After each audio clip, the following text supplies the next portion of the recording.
प्रश्न पत्र पूरा सॉल्यूशन कराने वाले हैं और मैं उम्मीद करता हूं इस प्रश्न पत्र में से आपको काफी क्वेश्चन एग्जाम में मिल भी सकते हैं, ज्यादातर हेल्प हो सकती है। मुझे तो यही उम्मीद है कि इस टाइप के क्वेश्चन आपको बहुत ज्यादा एग्जाम में देखने के लिए मिलेंगे। तो अब मैं आपको 3 सेट देने वाला हूं। तीनों सेट में से मैं उम्मीद करता हूं ज्यादातर क्वेश्चन आपको बोर्ड एग्जाम में मिलेंगे। तीनों का सॉल्यूशन कराएंगे। तो आज का जो प्रश्न प्यारे विद्यार्थियों, हम देख रहे हैं मॉडल पेपर 2022 एग्जाम के लिए जो आपके बोर्ड द्वारा जारी किया गया है। इसी तरह का पैटर्न रहेगा। 100 नंबर का पूर्णांक रहेगा। 15 मिनट मिलेंगे। 3 घंटे 15 मिनट का आपका समय मिलेगा और इस तरह से आपको खंडों में जो है बांटा जाएगा। यही सेम टू सेम पैटर्न रहेगा। तो आपको इस पैटर्न के हिसाब से अपनी तैयारी करनी है। जो मॉडल पेपर 2022 का ऑफिशियली जारी किया गया है आपके बोर्ड द्वारा, तो ज़्यादा सब्जेक्ट्स के जारी नहीं किए गए। जितने भी सब्जेक्ट्स के जारी किए गए हैं उनके हम सॉल्यूशंस दे रहे हैं और मैक्सिमम लगभग आपका कंप्लीट सॉल्यूशंस दे दिए गए हैं। और बोर्ड अगर आने वाले समय में आपके और भी जो क्वेश्चन पेपर्स रिलीज़ करता है तो उनके भी सॉल्यूशंस दे दिए जाएंगे समय अनुसार। तो यहाँ पर हमने सामान्य हिंदी, आपका जनरल हिंदी का सॉल्यूशन बता दिया है। अभी आप साहित्यिक हिंदी का देख रहे हैं और ज्योग्राफी का कंप्लीट करा दिया गया है, हिस्ट्री कंप्लीट करा दिया गया है, बायोलॉजी और इंग्लिश सारे के सारे यहाँ पे जो लिखे हुए हैं ये सारे क्वेश्चन पेपर्स को कंप्लीट आंसर के साथ में आपको जो है उत्तर बता दिया गया है। आप उन सभी के पीडीएफ को डाउनलोड कर सकते हैं। वीडियो की जो लिंक है वो डिस्क्रिप्शन बॉक्स में आपके प्लेलिस्ट के अंदर मिलेगी। अगर फिर भी आपको डाउट होता है, आपको दिक्कत होती है कि प्लेलिस्ट नहीं मिल रही है, वीडियो नहीं मिल रहा है, तो आप हमें कमेंट सेक्शन में कमेंट कर सकते हैं। खंड क से स्टार्ट करते हैं।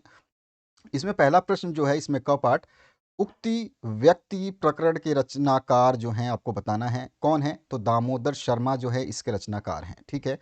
इसके बाद नेक्स्ट जो क्वेश्चन है इसमें पूछा गया भारतेंदु युग की पत्रिका जो है कौन सी है, ये आपको बतानी है। तो कवि वचन सुधा जो है ये आपका पहला ऑप्शन करेक्ट हो जाएगा। इसके बाद में नेक्स्ट क्वेश्चन है हिंदी गद्य साहित्य के द्वितीय उत्थान का प्रारंभ जो है कब माना जाता है। तो ये सन 1900 में माना जाता है। ठीक है, उसी समय हुआ था। इसके बाद याद रखना है आपको पीडीएफ का पासवर्ड इसी वीडियो के दौरान 3 चरणों में बताया जाएगा। तीनों चरणों में 2-2 करके आपको पासवर्ड बताए जाएंगे। उन पासवर्ड को नोट करके एक साथ डाल देना, पीडीएफ खुल जाएगी। यहाँ पर नेक्स्ट क्वेश्चन जो है आपसे पूछा गया है कि सेवा सदन के रचनाकार कौन है। तो वो है प्रेमचंद। ठीक है। नेक्स्ट क्वेश्चन की बात करें तो यहाँ पर हिंदी की प्रथम आधुनिक कहानी होने का श्रेय दिया जाता है। प्रथम आधुनिक कहानी होने का यानी कि प्रथम आधुनिक कहानी जो मानी गई है उसका श्रेय किसको दिया जाता है। तो वो दिया जाता है किशोरी लाल गोस्वामी को। थोड़ा सा इस क्वेश्चन में हल्का सा जो है शुद्धिकरण नहीं है। ठीक है ना।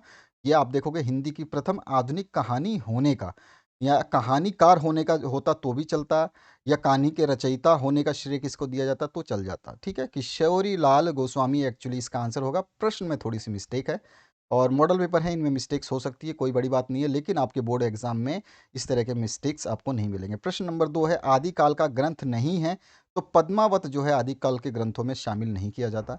उसके बाद में यहाँ जो ख पार्ट है, अष्ट छाप के कवियों का संबंध है भक्ति काल की कृष्ण भक्ति शाखा से। ठीक है। यहाँ पे चौथा ऑप्शन जो है आपका करेक्ट हो जाएगा। अगले क्वेश्चन की बात करते हैं। श्रृंगार और वात्सल्य रस के अमर कवि जो है सूरदास को माना जाता है। नेक्स्ट क्वेश्चन जो है इसमें पूछा गया चांद सा मुंह टेढ़ा है रचना की विद्या कैसी है। तो ये काव्य रचना है। ठीक है। इसके बाद आपके नेक्स्ट जो क्वेश्चन है इसमें पूछा गया आपसे कबीर वाणी के डिक्टेटर हैं कथन है किसका है ये। तो ये जो कथन बोला गया था आचार्य प्रसाद द्विवेदी द्वारा बोला गया था। ठीक है। तो आपको जो यहाँ पर लाइन से लिखे गए हैं हिंदी सामान्य, बायोलॉजी, इंग्लिश, हिस्ट्री, ज्योग्राफी और हिंदी साहित्यिक, ये सारे सॉल्यूशंस आपके कंप्लीट करा दिए गए हैं। लिखित सॉल्यूशन है ना, बोल के नहीं, लिखित सॉल्यूशंस। हमारे चैनल पे जो आपके सॉल्यूशंस मिल रहे हैं सारे के सारे लिखित है। यूट्यूब का कोई भी एक ऐसा चैनल नहीं है जो इस तरह के क्वेश्चन पेपर्स को सॉल्व करा के दे आपको। आपके सभी 2022 के मॉडल पेपर सॉल्व किए जा रहे हैं। अर्धवार्षिक पेपर्स जिस जिस जिले से आए हैं उनके उत्तर बनाए जा रहे हैं। सभी को आपको देखना है तो प्लेलिस्ट की डिस्क्रिप्शन में जाइए और वहाँ से आप सारे पेपर्स देख सकते हैं। ठीक है। तो अगर आप भेजना चाहें अपने क्वेश्चन पेपर्स को तो हमारे व्हाट्सएप नंबर पर भेज सकते हैं। हम आपको व्हाट्सएप नंबर कई वीडियो में बता चुके हैं, इसमें भी बता देंगे। निम्नलिखित गद्यांश का संदर्भ देते हुए किसी भी एक के नीचे दिए गए प्रश्नों का जो है उत्तर आपको देना है। 2+2+ करके ऐसे 10 नंबर का एक क्वेश्चन है। तो चलिए यहाँ पर जो है आपको प्रस्तुत गद्यांश के जो पाठ और लेखक का नाम, रेखांकित अंश की व्याख्या, प्रस्तुत अनुच्छेद के अनुसार जंगल में क्या क्या मिलता है ये बताना है, जल प्रवाह नदी के रूप में किससे मिलता है ये भी बताना है, और राष्ट्रीय जीवन की अनेक विधियाँ राष्ट्रीय संस्कृति में क्या प्राप्त कर रही हैं ये भी बताना है। तो ये आपका पहला पैसेज के ये क्वेश्चन हैं। ऑफिशियल मॉडल पेपर है, आपके बोर्ड की वेबसाइट पर अवेलेबल है ये। इसका अथवा जो पार्ट है यहाँ पे अथवा पार्ट जो है इसको आप देखोगे तो यहाँ पर आपको मिलेगा फिर से एक गद्यांश, और इस गद्यांश को पढ़ने के बाद में इसके प्रश्नों के उत्तर देने हैं। तो इस गद्यांश को हमने सॉल्व किया है अथवा वाले को, और यहाँ पर हम इस प्रश्नों के उत्तर देंगे। प्रस्तुत गद्यांश के पाठ और लेखक के नाम बताने हैं। तो ये नए शब्द, नए मुहावरे एवं नई रीतियों के प्रयोग से युक्त भाषा की व्यवहारिकता प्रदान करना ही भाषा में आधुनिकता लाना है। तो ये वाला जो पैसेज है इसके प्रस्तुत जो है गद्य हमारी पाठ्य पुस्तक गद्य गरिमा में संकलित तथा श्रेष्ठ विचारक व निबंधकार जी सुंदर रेड्डी द्वारा लिखित भाषा और आधुनिकता शीर्षक से शोधपरक निबंध से अवतरित है या लिया गया है। ठीक है, आप अपने क्वेश्चन पेपर्स जो भी भेजना चाहते हैं तो यहाँ पर व्हाट्सएप नंबर आपको दिया गया है, इस व्हाट्सएप नंबर पे आप अपने क्वेश्चन पेपर्स को भेज सकते हैं। ध्यान रखना है ये ही आपको नंबर यूज़ करना है व्हाट्सएप का, अगर आप अपने क्वेश्चन पेपर्स जिले का भेजना चाहते हैं। अगर प्री बोर्ड का सोल्व करवाना चाहते हैं तो प्री बोर्ड का भी आपके ज़िले का पेपर भेजेंगे, और ज़िले का साथ साथ नाम ज़रूर मैंशन करेंगे आप अपने जहाँ से भेज रहे हैं। दूसरा क्वेश्चन इसमें पूछा गया है, रेखांकित अंश की व्याख्या करनी है। यहाँ पर रेखांकित अंश है ना, यहाँ से ये वाला एक लाइन है और एक नीचे छोटी सी ये लाइन है, तो इन दोनों अंशों की हमें व्याख्या करनी है। तो यहाँ पर प्रोफेसर सुंदर रेड्डी जी के अनुसार नए परिभाषिक शब्दों को और नवीन शैलियों को, नवीन प्रणालियों को व्यवहार में लाना अर्थात प्रयोग में लाना ही भाषा को आधुनिकता प्रदान करता है या करना है। अगर हम सब साहित्य में नए परिभाषित शब्दों का निर्माता नहीं कर पाते या निर्माण नहीं कर पाते तो नवीन शैलियों का निर्माता नहीं कर पाते हैं, ठीक है, या निर्माण नहीं कर पाते हैं। साहित्य की नवीन प्रणालियों को व्यवहार में नहीं लाते हैं तो भाषा को आधुनिकता प्रदान नहीं कर सकते हैं। ये इस रेखांकित अंश की व्याख्या है। अगला क्वेश्चन है, किन किन के प्रयोग से भाषा आधुनिक बनती है? तो नए पारिभाषिक शब्दों और नए प्रणालियों के प्रयोग से। अगला है, भाषा का विकास कब नहीं होता? तो यहाँ पर आप आंसर लिखेंगे, आधुनिक युगीन विचारधाराओं के अनुरूप नए शब्दों के गढ़ने मात्र से भाषा का विकास जो है नहीं होता। उसके बाद में यहाँ पे पांचवा क्वेश्चन है, नए शब्द गढ़ने मात्र का क्या तात्पर्य है? स्पष्ट कीजिए। लेखक का मत है कि नए शब्द गढ़ लेने से ही भाषा का विकास नहीं हो जाता। यदि हम नए शब्दों का निर्माण करके केवल एक जगह पर रखे रहेंगे, उनको व्यवहार में नहीं लाएंगे, तब तक भाषा का विकास नहीं होगा, भाषा में आधुनिकता जो है नहीं आएगी।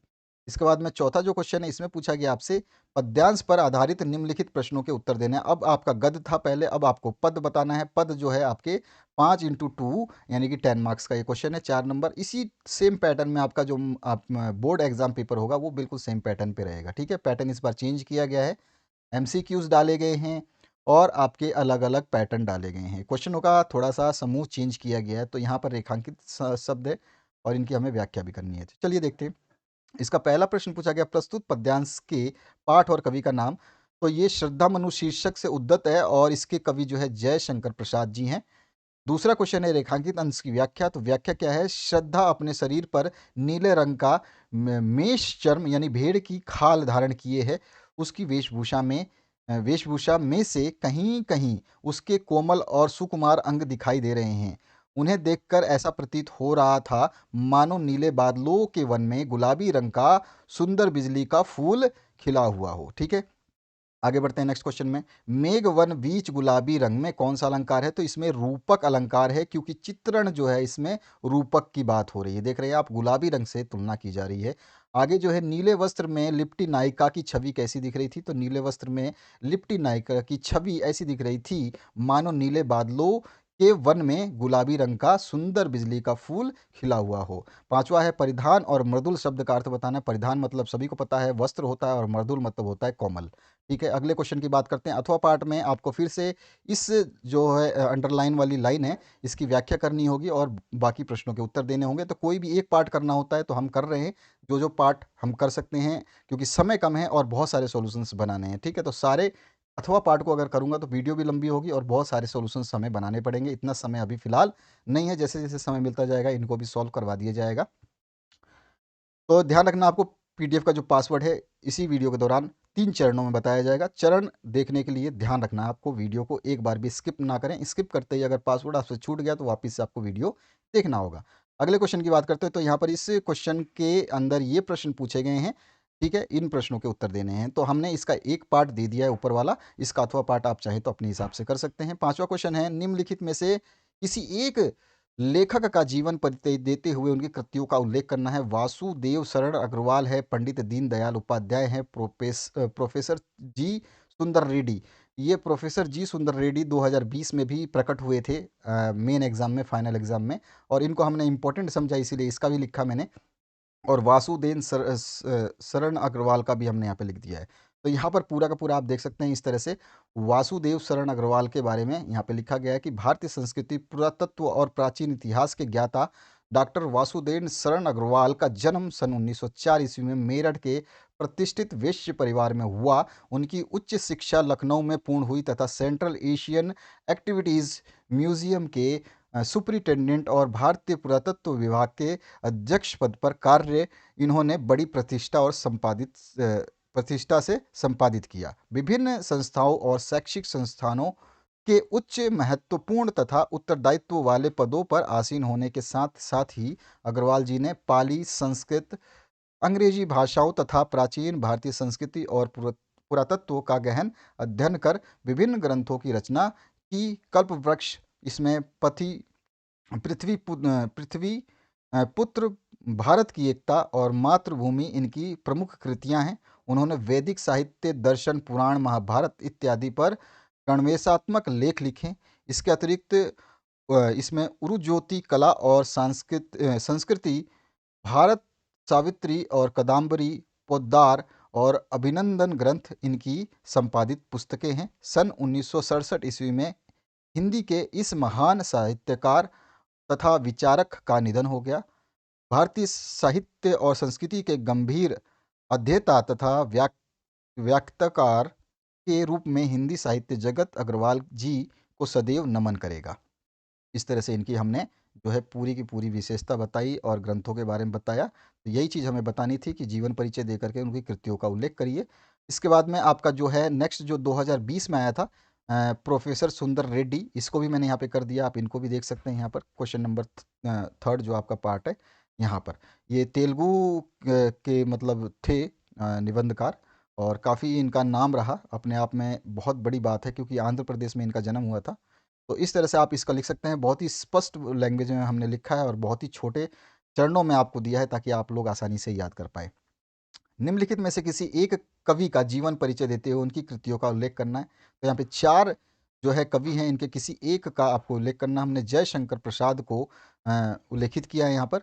छायावाद के चतुष्टय में से एक जयशंकर प्रसाद का जन्म 30 जनवरी 1889 ईस्वी में काशी के सुंगनी साहू नामक प्रसिद्ध वैश्विक परिवार में हुआ था। तो ये वाला जयशंकर प्रसाद का जो मैंने हिंदी आपका इससे पहले सॉल्व कराया था उसमें भी बताया था, उसमें और इसमें आपको मिल जाएगा। चाहे तो आप वहाँ से भी देख सकते हैं और इसमें भी देख सकते हैं। तो ये पूरा का पूरा आप देख सकते हैं क्वेश्चन का आंसर। तो इस तरह से ये आप इसको उतार लेना, आराम से वीडियो को पॉज करके पढ़ लेना। ये सारी की सारी चीज़ें इसमें लिखी गई हैं।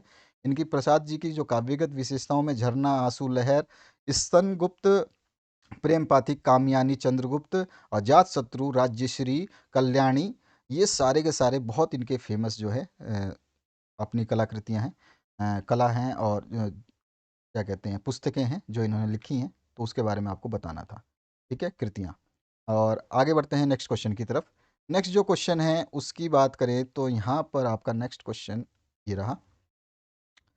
याद रखना है ये सारी चीज़ें आपको जो लिख के बताई जा रही है ताकि आप भूलें ना। पीडीएफ का पासवर्ड यहाँ पे बताया जाएगा। ये नंबर पे आप व्हाट्सएप कर सकते हैं अपने क्वेश्चन पेपर का पीडीएफ बना के, या फिर फोटो बिल्कुल साफ फोटो खींच करके। और जिस भी ज़िले से आप इस क्वेश्चन पेपर को भेजते हैं तो वहाँ पर ज़िले का नाम ज़रूर लिखें, ठीक है। और आपके सभी 2022 के मॉडल पेपर्स के सॉल्यूशंस बनाए जा रहे हैं। अर्धवार्षिक के जो पेपर हमारे पास आए हैं उनके भी सॉल्यूशंस बनाए जा रहे हैं। सभी के सॉल्यूशंस आप प्लेलिस्ट के अंदर देख सकते हैं जो कि डिस्क्रिप्शन बॉक्स में अवेलेबल है।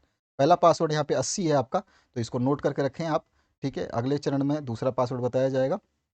कहानी तत्व के आधार पर पंच लाइट या आपका जो है बहादुर कहानी की समीक्षा करनी है। तो हमने बहादुर कहानी की समीक्षा की है। अथवा में है इसका कर्मनाशा की हार कहानी के प्रमुख पात्र का चरित्र चित्रण करना है। तो दोनों में से कोई भी कर सकते हैं। बहादुर की समीक्षा, कहानी की समीक्षा हमने इस प्रकार की है, कथानक लिख दिया है। और ये अमरकांत द्वारा रचित जो बहादुर कहानी है, ये मध्यम वर्गीय परिवार के जीवन से संबंधित समस्याओं के ऊपर है। ठीक है, तो इसके ऊपर पूरा का पूरा आप विश्लेषणात्मक आपको स्कूल में पढ़ा दिया गया होगा, नहीं पढ़ाया तो कोई बात नहीं, आप जैसे भी बुक में आप अपने पढ़ेंगे तो आपको सब कुछ समझ में आ जाएगा। यहाँ पे थोड़ा सा पैराग्राफ नीचे चला गया तो इसको आप दे रहे हो, वह हंसमुख ईमानदार और परिश्रमी लड़का था। ये थोड़ा सा पैसेज चेंज हो गया तो इसमें घबराने वाली बात नहीं है। यहाँ पे इसको पैसेज को जो है एक साथ कर लेना आप। तो ये आपका यहाँ पे सोल्यूशन हो गया इसका। पात्र चरित्र चित्रण वगैरह सब आप इसमें लिख देंगे तो इस तरह से। और उसके बाद में संवाद जो है वो भी आप लिखेंगे। जितना ज़्यादा याद करेंगे उसमें से आपको पूरा याद नहीं रहने वाला। अगर आप 100 लाइन याद करते हैं तो आपको 60 लाइनें याद होने वाली हैं या याद रहने वाली हैं। तो आप जितना ज़्यादा पढ़ेंगे उतना ही बेस्ट होगा। बाकी मैं लिखने के लिए इसको छोटा भी कर सकता हूँ। तो छोटा जितना पढ़ोगे उससे और छोटा हो जाएगा, नंबर कट जाएंगे और बोर्ड में नंबर कम आ जाएंगे। फिर आप समस्या में पड़ जाओगे। 5 नंबर का क्वेश्चन है, 5 नंबर के हिसाब से आपको लिखना है। तो सभी चीज़ें जब आप इसको पढ़ेंगे तो यहाँ पे मान लीजिए कथानक में हमने 10 लाइनें लिखी हैं तो 10 में से आप 8 लिख पाओगे बोर्ड में, और वही आपके लिए उचित होगा। तो आप जितने क्वेश्चंस को पढ़ते हैं तो लंबे क्वेश्चंस को ध्यान से पढ़ें और पूरा पढ़ें और अच्छी तरीके से याद करें ताकि आपको कोई समस्या ना हो। यहाँ पे संवाद कर देंगे, देश काल और वातावरण जो है इनके बारे में, भाषा शैली के बारे में बता देंगे, उद्देश्य बता देंगे।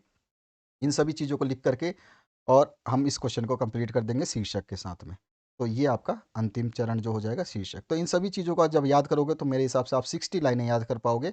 अगर सपोज़ करिए मैं एक एग्जांपल दे रहा हूँ, 60 लाइन लिखी नहीं है। वैसे अगर मान लो 30 लाइन लिखी है तो 30 में से अगर आप 30 को खूब रट के मारते हो तो आप 22 से 23 लाइन याद कर पाओगे, 7 लाइन भूल जाओगे। तो वही मतलब मेरा है कि आप सभी को याद करें और बाद में आप जब लिखोगे तो आपका आसानी से जो है ये फुल मार्क्स मिल जाएंगे। पहला पासवर्ड मैं बता चुका हूँ, दूसरे पासवर्ड की तरह हम बढ़ रहे हैं, साथ ही साथ सॉल्यूशन भी देख रहे हैं। स्वपठित काव्य खंड के आधार पर निम्नलिखित प्रश्नों में से किसी एक प्रश्न का संक्षिप्त में उत्तर देना है। शब्दों की सीमा 80 बोल रहा है और 80 बोलने का मतलब है 80 शब्दों में देना है। 80 के आसपास 100 भी हो सकता है, कोई बड़ी बात नहीं, इससे कम ना हो। और रश्मिरथी काव्यखंड के आधार पर प्रधान पात्र के चरित्र पर प्रकाश डालना है या कथा वस्तु लिखनी है रश्मिरथी के। ठीक है, तो एक सर्ग की तो कोई भी आप कर सकते हैं। तो हमने अथवा जो है इसका एक सर्ग को लिया है और उसके जो है कथा वस्तु को संक्षेप में लिखा है, जो कि चतुर्थ सर्ग है, कर्ण के महादान की कथा। ठीक है, तो इसके ऊपर हमने लिखा है इस सर्ग में कर्ण की उदारता और दानवीरता का वर्णन किया गया है। ऑब्वियस सी बात है जब हम बात कर रहे हैं कर्ण के महादान की। तो ये वाली आपको लिखना है। उसके बाद में ये श्लोक आप लिखना चाहें तो लिख लें, अगर नहीं लिखते हैं तो कोई फ़र्क नहीं पड़ता। आप यहाँ पे ख़त्म कर देना है इसको। ठीक है, कई बच्चों से ये याद नहीं होते हैं तो यहाँ पे कुंडल भी दान दे दिए, यहाँ पर आप इसको ख़त्म कर देना, इसके आगे मत लिखना। क्लियर हुआ? यहाँ पर आप आगे बढ़ते हैं। इसके बाद में आप अगर देखिए छोटा लिखना चाहते हैं तो इसको क्यों, अगर ये बड़ा होता मैं और भी लिख सकता था, लेकिन मैंने इसको इसमें समेटा ताकि आप लोग आसानी से याद कर पाए। अगर ये 2 लाइन याद कर लेते हैं तो सबसे बेस्ट है, फिर ये क्वेश्चन आपका इसी तरह से कंप्लीट हो जाएगा। क्योंकि संक्षेप में देना है हमें तो संक्षेप में इसी तरह से दिया जाता है। तो आप इस तरह से इसका आंसर याद कर लीजिएगा। ठीक है, बढ़िया तरीके से याद करना है आपको। आगे बढ़ते हैं नेक्स्ट क्वेश्चन की तरफ। ख पार्ट में पूछा गया है श्रवण कुमार का जो काव्य खंड खंड काव्य है, इसमें तृतीय सर्ग की कथा का सारांश लिखना है या श्रवण कुमार खंड काव्य के आधार पर प्रधान पात्र का चरित्र चित्रण करना है। तो तृतीय सर्ग जो है हम इसकी बात करते हैं, सारांश लिख देते हैं। तो तृतीय सर्ग में एक ओर दशरथ मृग शावक के वध का स्वप्न देखते हैं, दूसरी ओर श्रवण कुमार जब जल लेने जाता है तो उसकी बाईं आंख फड़कने लगती है। इस तरह से इसको हमें समझाना है और अच्छी तरह से लिखना है। ठीक है, तो इस तरह से आप इसको पढ़ लीजिए एक बार, आपको मजा आ जाएगा पढ़ने में। ठीक है, आगे बढ़ता हूँ नेक्स्ट क्वेश्चन की तरफ। नेक्स्ट क्वेश्चन में आपसे पूछा गया है मुक्ति यज्ञ खंड काव्य के नायक का चारित्रिक विशेषताओं का उल्लेख करना है या फिर मुक्ति यज्ञ जो खंड काव्य है इसकी घटना का संक्षेप में उल्लेख करना है। तो हम जो है इसके नायक का जो है चारित्रिक विशेषताएं बताएंगे। तो इसमें महात्मा गांधी के ऊपर हम सब कुछ बताएंगे और इसको मैंने हिंदी के दूसरे वाले जो विषय है आपका जिसमें आपका जनरल हिंदी है उसमें भी इसको कराया है, तो उसको ज़रूर पढ़ लेना। आप वहाँ से पढ़ चुके होंगे तो आपको आधा तो याद होगा, आधा यहाँ से याद कर लेंगे। उसमें आप जो उनकी चरित्र की विशेषताएं बताएंगे तो उसमें इनकी सत्य आती है, अहिंसा आती है, आपको पता ही है, दृढ़ प्रतिज्ञ जो है इनका एक खास विशेषता थी, वो चीज़ आ जाएगी। तो ये पहला पॉइंट तो आप सत्य का लिखेंगे जो यहाँ पे लिखा गया है। दूसरा है वो दृढ़ प्रतिज्ञ थे, ये वाला आप लिख देंगे। ठीक है, उन्होंने जो है कानून तोड़ने की प्रतिज्ञा को पूरा करके ही दिखाया, जो कि नमक कानून तोड़ा था उन्होंने, जो कि जनहित में था। उसके बाद में जननायक महात्मा गांधी जी जन जन के प्रिय नेता रहे, एक नेता के रूप में भी इनको जाना जाता है, इनकी विशेषता है। समदर्शी महात्मा गांधी सबको समान दृष्टि से देखते थे, एकता इनकी मतलब ये जाति पाति में भेदभाव नहीं रखते थे, मानवता के पुजारी थे, ठीक है। इसके अलावा आप लिख सकते हैं जाति प्रथा के विरोधी, ठीक है। और इसके बाद में आप इस तरह से कंप्लीट कर देंगे और लास्ट में लिख देंगे, इस प्रकार मुक्ति यज्ञ के नायक महात्मा गांधी महान लोकनायक, सत्य एवं अहिंसा के पुजारी, निर्भीक, दृढ़ प्रतिज्ञ और साहसी पुरुष के रूप में हमारे सामने आते हैं। कवि ने उसमें सभी लोक कल्याणकारी गुणों का समावेश किया है। अगला घ जो पार्ट है, इसमें त्यागपंथी का खंड काव्य की प्रमुख नारी पात्र के चरित्रों की जो गुणों पर प्रकाश डालना है, या फिर त्यागपथी खंड काव्य के आधार पर प्रधान चरित्र का चरित्र चित्रण करना है। तो हम यहाँ पे करेंगे जो कि आपका पहला पार्ट है खंड काव्य के, इसमें आपका जो स्त्री का जो पात्र है उसके ऊपर, ठीक है। तो यहाँ पर देखिए पहला जो है, हम थोड़ा सा इसको विश्लेषित करेंगे कि किस प्रकार से कविवर रमेश्वर शुक्ल अंचल द्वारा रचित त्यागपथी खंड काव्य की प्रमुख स्त्री पात्र राजश्री हैं। वह ममता की एक मूर्ति, माता पिता की प्रिय पुत्री, कन्नौज की सम्राज्ञी और बुद्ध की अनन्य उस उपासिका हैं। ये इस तरह से हम चरित्र उनकी बता रहे हैं। उसके बाद में हम उनकी विशेषताओं को उल्लेखित करेंगे, जिसमें आपका आ जाता है आदर्श नारी, ठीक है, आदर्श पुत्री, आदर्श बहन, आदर्श पत्नी के रूप में, ठीक है। ये पूरा का पूरा लाइन आएगा, इसके बारे में थोड़ा सा डिस्क्राइब कर देंगे। फिर धर्मपरायण और त्यागमयी थी, ये भी हम चीज़ नोट करवाएंगे, ठीक है। उसके अलावा देशभक्त और जनसेविका थी, ये वाला पॉइंट हम नोट करवाएंगे। उसके बाद में नेक्स्ट जो है सुशिक्षित और ज्ञान संपन्न थी, ये भी हम पॉइंट उनका नोट करवाएंगे और ये इंपॉर्टेंट रहेगा इस बार एग्जाम में। और करुणा की साक्षात मूर्ति, ये भी आपका इंपॉर्टेंट रहेगा, पांचवा पॉइंट। तो इस तरह से हम अपने पॉइंट्स के हिसाब से लिखेंगे, जैसा हमने सॉल्यूशन दिया है इसी को इस तरह से याद करिए, बहुत बेस्ट रहेगा। एक आधा लाइन कम होगा, कोई फर्क नहीं पड़ता है, टेंशन फ्री रहिए। द पार्ट में है सत्य की जीत खंड काव्य की कथा वस्तु आपको लिखनी है, या फिर सत्य के जीत की खंड काव्य की जो आधार पर द्रौपदी का चरित्र चित्रण मैंने पहले वाले पार्ट में भी कराया, यानी कि जो जनरल हिंदी है उसमें भी ये क्वेश्चन आ चुका है, ठीक है। तो आगे बढ़ते हैं हम अपने सॉल्यूशन की तरफ। जो अगला सॉल्यूशन है, इसमें क्या पूछा गया आपसे, इसमें पूछा गया आपसे जो हमने दिया है कि आपका सत्यजीत की खंड काव्य की कथा वस्तु संक्षेप में लिखनी है, या फिर आप इसका द्रौपदी का चरित्र चित्रण आप करेंगे। प्रस्तुत खंड में जो हम इसमें द्रौपदी का चरित्र चित्रण भी कर सकते हैं और कथा वस्तु भी लिख सकते हैं, जो आपको अच्छा लगे वो चीज़, ठीक है। तो यहाँ पर जो है आप पूरा का पूरा देख सकते हैं, ये पूरा सॉल्यूशन जो है यहाँ तक है कंप्लीट। तो मैं यहाँ पे पहला पार्ट दिखाता हूँ, इसका पहला पैसेज। तो यहाँ पे प्रस्तुत खंड काव्य की कथा द्रौपदी के चीर हरण से संबंध है, ठीक है। हम क्या कर रहे हैं, कथा वस्तु लिख रहे हैं, ठीक है। और इसके बाद में यह कथानक महाभारत के सभा पर्व में धूत कीड़ा की घटना पर आधारित है, और यह एक अत्यंत लघु काव्य है जिसमें कवि ने पुरातन आख्यान को वर्तमान संदर्भों में प्रस्तुत किया है। इसकी कथा संक्षेप में अग्रवर्त है। इस तरह से यह निम्नलिखित है। तो इस तरह से हम लिखेंगे, दुर्योधन से स्टार्ट करेंगे, हम इसको पहले पैसेज में कंप्लीट करेंगे। उसके बाद में द्रौपदी और दुशासन के बीच में जो है उसको हम करेंगे कंप्लीट। दुशासन जो है अपना तक्ष जो रखता है वहाँ पर, जो बातें करता है वो चीज़ें हम बताएंगे। और फिर कौरव कर्ण की बातें को स्वीकार नहीं करते हैं, तो ये वाली भी बात एक रखनी पड़ेगी हमें। इस तरह से आप द्रौपदी के कौरव को पुनः चीरहरण के लिए ललकारती है, जब वो गुस्से में आ जाती है, तो ये चीज़ हम वहाँ पे ज़रूर करेंगे। पूरा का पूरा यहाँ तक इसको कंप्लीट करेंगे।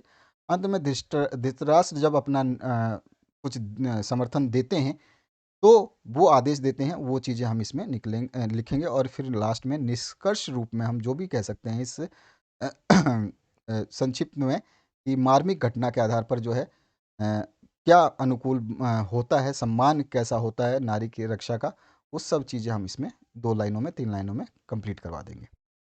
खंड 6 में है आलोक व्रत खंड काव्य के आधार पर असहयोग आंदोलन की घटना का वर्णन करना है, या फिर इसमें महात्मा गांधी के चारित्रिक विशेषताओं पे प्रकाश डालना है, ठीक है। तो हम आंदोलन की बात करेंगे, क्योंकि चारित्रिक विशेषताएं हम ऑलरेडी डिस्कस कर चुके हैं। आलोक व्रत के हिसाब से अलग हो सकती हैं थोड़ी सी चारित्रिक विशेषताएं, लेकिन होती सेम ही है। ऐसा नहीं है कि कैरेक्टर हम कभी कुछ लिख दें कभी कुछ लिख दें, वो कैरेक्टर हमेशा ही हर चैप्टर में अलग अलग नहीं होता है, सब में चलता रहता है सेम टू सेम। तो यहाँ पर जो है हमने इस असहयोग आंदोलन की घटना का वर्णन यहाँ पे करने की कोशिश की है और पूर्ण रूप से यहाँ पे संतुष्ट किया है आपको, इसको पूरा देख सकते हैं आप। तो यहाँ पर ये सॉल्यूशन आप देख सकते हो। आराम से वीडियो को पॉज़ करिए, पढ़िए, जब तक आप खुद पढ़ेंगे नहीं आपको याद नहीं होने वाला ये चीज़।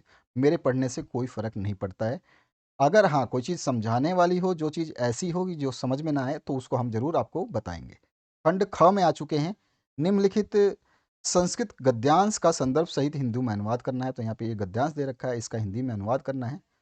तो यहाँ पर है, प्रस्तुत गद्यांश हमारी पाठ्य पुस्तक संस्कृत दिग्दर्शिका के महानामा मालवीय नामक पाठ से उद्धत है। युवा मालवीय ने अपने प्रभावपूर्ण यानी ओजस्वी भाषण से लोगों का मन मोह लिया, अतः इनके शुभचिंतकों ने इन्हें अधिवक्ता यानी वकील की पदवी प्राप्त कर राष्ट्र की श्रेष्ठतम यानी उच्चतम सेवा करने के लिए प्रेरित किया है।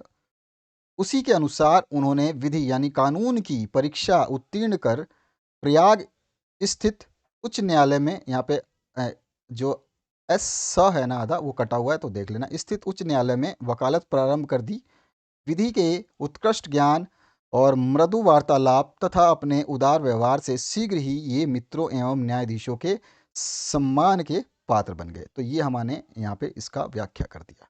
या फिर आप वो नहीं करना चाहते तो ये कर दीजिए, आपके पास ऑप्शन है दूसरा। ठीक है, आगे बढ़ते हैं ख पाठ में। निम्नलिखित श्लोकों का किन्हीं 20 श्लोकों का जो है आपको किन्हीं यानी कि यहाँ पे एक हिंदी में अनुवाद करना है, कोई भी एक करना है। 2 श्लोक हैं यहाँ पे, 2 में से किसी को भी एक को आपको करना है। ठीक है, तो यहाँ पर जो है, विश्व की समस्त भाषाओं में देवताओं की वाणी अर्थात संस्कृत प्रमुख मधुर गुण से युक्त और अलौकिक है।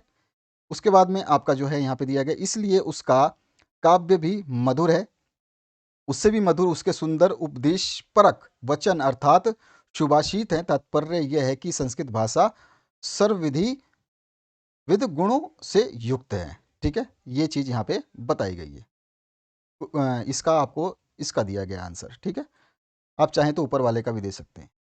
अगले क्वेश्चन की बात करते हैं। 9वां क्वेश्चन है, निम्नलिखित में से किसी किन्हीं 2 का संस्कृत में उत्तर आपको देना है, किसी भी 2 का। तो हमने यहाँ पे 2 का दे दिया। एक तो संस्कृत साहित्य से प्रमुखा काव्य के संति, तो यहाँ वाल्मीकि, वेदव्यास, कालिदास, भास और भारवी च भवभूति संस्कृतस्य प्रमुखा काव्य संति। तो उन्होंने उनके सभी के नाम लिख दिए। ठीक है, उसके बाद में किम धनम सर्वप्रधानम, तो विद्याधनम सर्वप्रधानम, ये इसका आंसर हो गया। बाकी आप चाहें तो इन दोनों के भी आंसर दे सकते हैं। ठीक है, तो आपको इस तरह से जो यहाँ पे लिखा गया उसी के हिसाब से आपको आंसर्स देने हैं।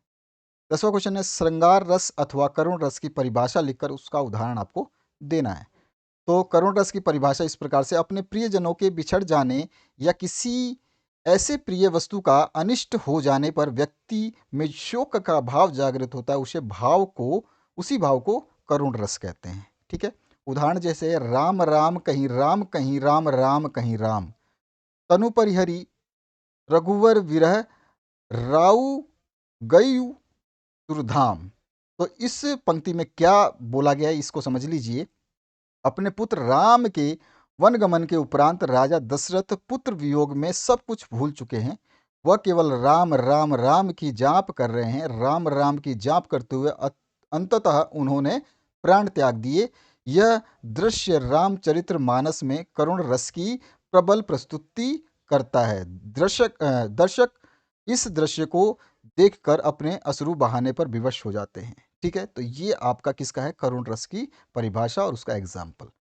यहाँ पर दूसरा खंड है जो ख, इसमें पूछा गया आपसे श्लेष अलंकार या दृष्टांत अलंकार की परिभाषा का उदाहरण देना। तो दृष्टांत, देखो श्लेष तो आपको नॉर्मली मिल जाता है, दृष्टांत की हम बात करते हैं। दृष्टांत अलंकार की परिभाषा, जब काव्य में किसी बात को उदाहरण देकर समझाया जाए तो वहाँ दृष्टांत अलंकार आता है। दृष्टांत अलंकार का एक उदाहरण जो हम ले सकते हैं, तो यहाँ पे लिख सकते हैं, जो रहीम उत्तम प्रकृति का कर सकत कुसंग चंदन विष व्याप्त नहीं लिपटे रहत भुजंग। तो यहाँ पे सांप वाली बात हो रही है। तो देखिए स्पष्टीकरण, जो मनुष्य उत्तम प्रकृति का होता है उस पर कोई दुष्प्रभाव व्यक्ति का प्रभाव नहीं पड़ता। जिस प्रकार चंदन के वृक्ष पर विषधारी सर्प लिपटे रहते हैं किंतु उसकी सुगंध पर कोई प्रभाव नहीं पड़ता। यहाँ पर पहली पंक्ति बात को दूसरी पंक्ति के उदाहरण के साथ प्रस्तुत किया गया है, अतः यहाँ दृष्टांत अलंकार है। ठीक है, पहली पंक्ति को दूसरी पंक्ति से मैच किया जा रहा है और इसका उदाहरण इसके साथ में पेश किया जा रहा है। यहाँ पे दृष्टांत अलंकार है। ठीक है, अब आते हैं नेक्स्ट क्वेश्चन की तरफ। चौपाई छंद या दोहा छंद की परिभाषा उदाहरण सहित बतानी है। तो दोहा छंद क्या होता है? इस दोहे में 4 चरण होते हैं। पहले और तीसरे चरण में 13-13 मात्राएं और दूसरे और चौथे चरण में 11-11 मात्राएं होती हैं। चरण के अंत में यति होती है। इसके पहले और तीसरे चरणों के आदि में जगण नहीं होना चाहिए। दूसरे और चौथे चरण के अंत में एक लघु अवश्य होना चाहिए। विशेष दोहा भी बरवे के समान 2 दलों में लिखा जाता है। जैसे दोहा छंद का उदाहरण देखें तो मेरी भव बाधा हरो राधा नगरी सोय, जातन की सोई परे श्याम हरित दुति होए। तो यहाँ पर हमने देखिए इस तरह का हमने इसको कंप्लीट किया। तो इस तरह से स्पष्टीकरण में अगर मेरी भव बाधा हरो राधा नगरी सोए, तो हम इसमें मात्राओं का विश्लेषण कर रहे हैं। तो यहाँ पे 13 + 11 टोटल 24 मात्राएं आ रही हैं। ठीक है, तो यही चीज़ यहाँ पे बताई गई है कि इस चरण में कितनी मात्राएं होती है, दूसरे चरण में कितनी है। तो पहले वाले में बोल रहा है 13-13 मात्राएं और दूसरे चरण में 11 मात्राएं होती हैं।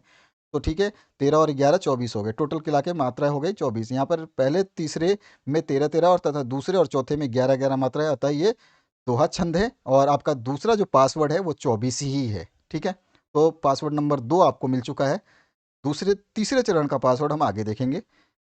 यहाँ पर है प्रश्न नंबर 11, निम्नलिखित में से किसी एक विषय पर निबंध लिखना है। आपकी मर्जी है, चाहे कोई सा भी निबंध आप लिख सकते हैं। हमने सर्वधर्म समभाव पर लिखा है। ठीक है, ये वाला थोड़ा सा अलग था इसलिए लिखा। इसकी प्रस्तावना डालेंगे। ठीक है, प्रस्तावना में बहुत ज़रूरी होता है प्रस्तावना को समझाना। उसी से नंबर आपका एग्जामिनर समझ जाता है कि हाँ भैया लड़के ने कितना पढ़ा है। संसार में जब से मनुष्य ने होश संभाला है तभी से कुछ अलौकिक और अति मानवीय शक्तियों में उसका विश्वास रहा है। उसने इस शक्ति को ईश्वर का नाम दिया है। ईश्वर की शक्ति को चुनौती से परे माना है तथा उसे इस विश्व का नियता कहा है। इस विषयों से संबंधित विचार ही धर्म है और धर्म मनुष्य का संबंध बहुत ही गहरा पुराना है। यहाँ पे बहत नहीं है, ये बहुत है। यहाँ पे मिस्टेक हो सकती है स्पेलिंग की, आपको देख लेना है। इसमें बाद में संसार में प्रचलित धर्मों की बात थोड़ी सी हम समझा सकते हैं। उसके बाद सच्चे धर्म की लक्षण को बता देंगे। उसके बाद में नेक्स्ट जो है धार्मिक आप इस पैसेज को कोई देखना चाहे पढ़ना चाहे तो एक बार पढ़ लीजिएगा। उसके बाद में धार्मिक उन्माद बता देंगे और सर्वधर्म समभाव बता देंगे। ठीक है, ये पहले धार्मिक उन्माद बता देंगे, उसके बाद में सर्वधर्म समभाव बताएंगे। ठीक है, और लास्ट में उपसंहार जो हम 2 लाइनों में कंप्लीट कर देंगे। ये हमारा निबंध हो गया, 1 नंबर भी नहीं कटने वाले। ठीक है, यहाँ पे आगे बढ़ते हैं नेक्स्ट क्वेश्चन की तरफ। यहाँ पर ध्यान रखिएगा, सामान्य Hindi, biology, English, history, geography, Hindi साहित्य, ये सारे क्वेश्चन पेपर्स आपके अभी तक सॉल्व करवा दिए गए हैं। अभी बोर्ड ने इसके अलावा ज़्यादा मॉडल पेपर जारी नहीं किए हैं। जैसे ही बोर्ड इनके अलावा मॉडल पेपर जारी करेगा उनको भी सॉल्व किया जाएगा। चिंता करने की आवश्यकता कतई भी नहीं है।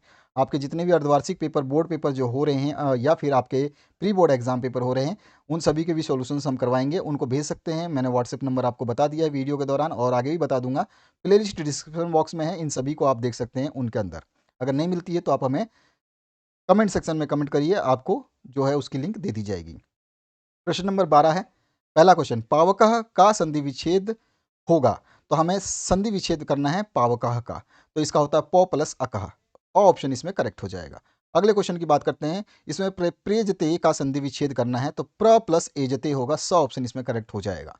अगले क्वेश्चन की बात करते हैं, पुस्तकालय में संधि कौन सी है, तो स्वर संधि है इसके अंदर।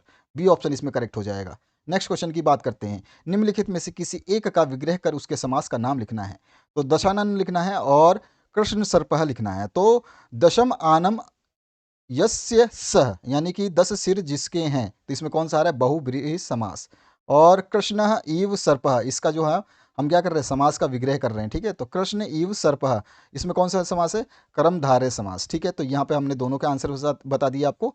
इसके बाद आते हैं, आपका थर्ड वाला बताना चाहें तो इसका भी बता सकते हैं। बाकी आपको केवल करने क्या है, केवल एक करने हैं। हमने कितने करे हैं, 2-2 कर दिए। ठीक है, तीनों में से कोई भी आपको एक का विग्रह करके समास का नाम लिखना है।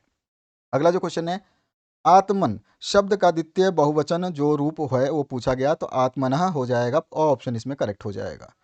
इसका दूसरा पार्ट जो है इसमें पूछा गया है, नामन शब्द चतुर्थी विभक्ति के बहुवचन का रूप जो है आपको लिखना है, तो इसका नामभ्यः हो जाएगा। यहाँ पे इसका आंसर लिखा हुआ है, ध्यान रखना है आपको, नामभ्यः। ठीक है, केवल इतना।